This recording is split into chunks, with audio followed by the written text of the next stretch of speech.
Concrètement, est-ce que tu as une petite anecdote pour un projet sur lequel tu as travaillé et que l'intelligence artificielle t'a aidé à réaliser? Concrètement, qu'est-ce que tu as fait? Quelles étaient les étapes?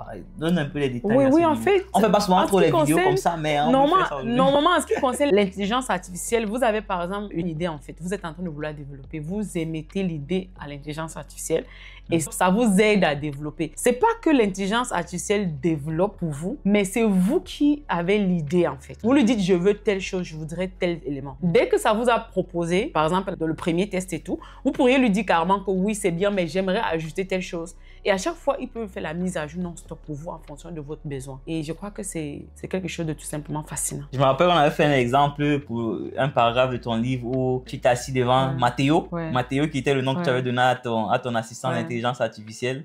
Et puis, tu lui donnais les différentes informations que tu aimerais avoir dans ce bloc-là, dans le paragraphe-là. Tu lui disais que bon, voilà, telle chose est comme ci, telle autre chose est comme ça. Et puis, Mathéo t'a fait le récap de ce que tu as dit et t'a fait une synthèse assez structurée. Qu'est-ce que tu avais ressenti à ce moment-là? Oui, ce que j'ai ressenti en moi, c'est juste ce besoin-là d'être à la ligne, en fait, pour pas que les autres soient en avant et que je sois en arrière. Est-ce que tu penses que ça t'a permis d'économiser du temps? Oui, bien sûr, économiser en temps, économiser en argent aussi, parce que le temps, c'est de l'argent. Et jusqu'aujourd'hui, je pourrais être beaucoup plus rapide dans les résultats que je veux obtenir et tout. Ah, ouais.